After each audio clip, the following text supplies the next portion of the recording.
Always all right. బాగున్నారా? So ఓటేసారా? వేసాను. ఏది చూపించండి మీ ఓట్. ఓటేసారు. సో ఫైనల్లీ ఎవరికి వేసారు? ఈ ప్రశ్న అడగొద్దేమో. ఎవరికి వేసేది ఓపెన్ బీఆర్ఎస్కి వేసుకుంటాను. బీఆర్ఎస్కి వేసుకుంటాను. సో ఈ మధ్య కాలంలో యూట్యూబ్లో ఒకటి బాగా వైరల్ అవుతుంది. ఏంటి అని అంటే అల్లు అర్జున్ గారు పవన్ కళ్యాణ్ ఫ్యామిలీకి సంబంధించి ఉన్నారు అండ్ అలాంటిది వైసీపీకి సంబంధించిన ఎమ్మెల్యే గారి ఇంటికి వెళ్ళడం ఎంతవరకు కరెక్ట్ తప్పే ఉందమ్మా. రాజకీయాల్లో అది అసలు ఆ పాయింటే తప్పు. అతని అభిప్రాయం అతనిది, అతని ఇండివిజువల్. ఇదేం తండ్రి చాటు బిడ్డో తల్లి చాటు బిడ్డో కాదు. ఒక ఇండివిజువల్, ఒక స్టార్, తనకంటూ ఒక అభిప్రాయం ఉంటుంది. తను Allu Arjun known for his friends. అతను ఫ్రెండ్షిప్కి వాల్యూ ఇస్తాడు. అతను కానీ జూనియర్ ఎన్టీఆర్ గారు కానీ ఫ్రెండ్షిప్కి వాల్యూ ఇస్తారు. మోర్ దెన్ రిలేషన్, ఫ్రెండ్షిప్కి వాళ్ళు ఎక్కువ విలువ ఇస్తారు. సో దాంట్లో అతను ఆ ఫ్రెండ్షిప్ కోసం వెళ్ళాడు. అది తప్పట్టం అనవసరం. ఎందుకంటే రాజకీయాల్లో పరిజ్ఞానం లేకుండా మాట్లాడేటప్పుడు అమితాబ్ బచ్చన్ మోడీ గారికి సపోర్ట్గా చాలా విషయాలు చేశాడు. అలాగే గుజరాత్కి ఆయన అంబాసిడర్గా పనిచేశాడు, గుజరాత్ దీనికి. మరి అక్కడ ఆయన వైఫ్ జయా బచ్చన్ కాంగ్రెస్, మోడీకి వ్యతిరేకం. పార్లమెంట్లో కూడా మోడీకి వ్యతిరేకం మాట. అందుకని వాళ్ళిద్దరూ విడిపోయారు. ఆ కుటుంబం ఒకటే భార్య విడిపోయారు, తిట్టుకున్నారు. లేదు కదా.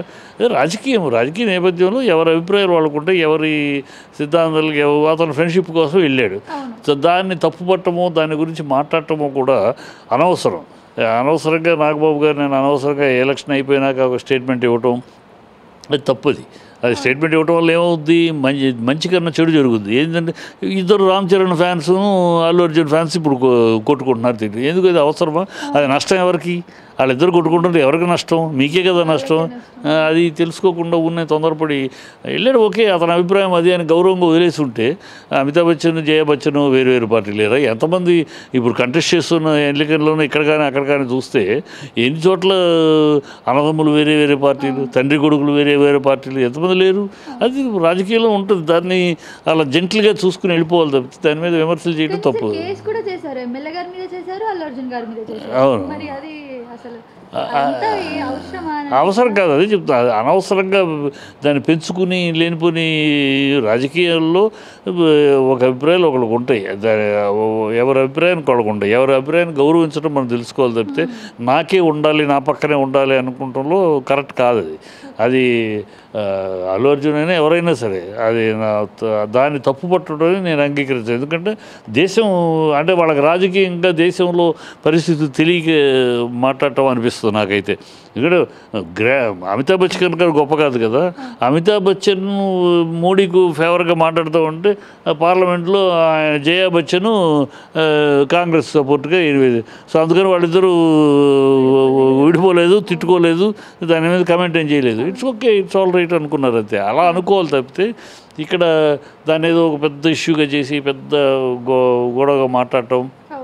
ఆ టైంలో పవన్ కళ్యాణ్ ఆ టైంలో అన్నాడంటే క్యాండిడేట్ కనుక నాకు మేనల్ డే చెడు చేశాడని అంటారు యాజ్ అ క్యాండిడేట్. మిగతా వాళ్ళు దాని గురించి మాట్లాడటం, విమర్శించడం కరెక్ట్ కాదు. అండ్ పవన్ కళ్యాణ్ గారి ఫ్యాన్స్ కూడా చాలా వివచ్చంగా మాట్లాడుతున్నారు, కామెంట్స్ చేస్తున్నారు, ట్రోల్స్ చేస్తున్నారు మన అల్లు అర్జున్ గారి పైన. పవన్ ఫ్యాన్స్ అంతేనమ్మా. పవన్ ఫ్యాన్స్ అందానికి ఊరెచ్చిపోతూ ఉంటారు. ఎందుకంటే ఈయనే వాళ్ళ నాయకుడు పవనే ప్రతిదానికి ఆవేశంగా మాట్లాడేయటం, ఎమోషనల్గా మాట్లాడేయటం ఆయనకు అలవాటు. సో ఆయన ఫ్యాన్స్ అదే రూట్లో మాట్లాడేస్తున్నారు తప్పితే అది ఒక తప్పది. అంటే పవన్కి సపోర్ట్ చేయాలి, పవన్ సపోర్ట్ చేయని వాళ్ళందరినీ తిడతామంటే ఎట్టా? అది కరెక్ట్ కాదు. ఇప్పుడు ఈ సంఘటన ఆయనకి పుష్ప 2 రిలీజ్ టైంలో ఏమైనా ప్రాబ్లం అవుతుందంటారా? దాన్ని ఎవడు ఏమి వెంట్రుకు కూడా పేకలేడమ్మా. పుష్ప 2 ఒక స్టారు, అల్లు అర్జున్ స్టారు, ఒక సుకుమార్ డైరెక్టరు, ఒక పాన్ ఇండియా సినిమా. అది దాని బీభత్సమైన ఎక్స్పెక్టేషన్లో ఉన్న సినిమా. అనేక మంది దాని మీద కోట్లు కుమ్మరించున్నారు. ఆ సినిమాని ఎవ్వడు ఏమీ చేయలేడు.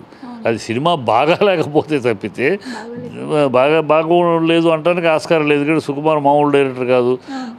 అల్లు అర్జున్ ప్రాణం పిచ్చి పనిచేస్తాడు. ఏ సినిమా అయినా ఏ సినిమా అయినా ఆ క్యారెక్టర్లోకి దూరతాడు, శ్రమిస్తాడు, బాగా కష్టపడతాడు. అల్లు అర్జున్ కానీ జూనియర్ ఎన్టీఆర్ కానీ. అందుకని నేను చాలాసార్లు చెప్పాను, future hope of the industry, ఫ్యూచర్కి 2 కళ్ళు వీళ్ళిద్దరు అని. ఇండస్ట్రీని 20 ఏళ్ళు తీసుకెళ్ళగలిగిన దమ్ము, కెపాసిటీ, స్టామినా ఉన్న హీరోలు వీళ్ళిద్దరు. కనుక దాన్ని గ్యారంటీగా ఎక్స్పెక్టేషన్కి తగినట్టే ఉంటుంది. దాన్ని ఎవడు ఏమీ చేయలేడు. ఎవడు దానంతట అది దెబ్బతినాల్సిందే తప్పితే వీటి వల్ల ఏమీ జరిగేది కాదు. సబ్స్క్రైబ్ చేయండి. Please do subscribe to. Please like, share and subscribe to top Telugu TV. Top Telugu TV.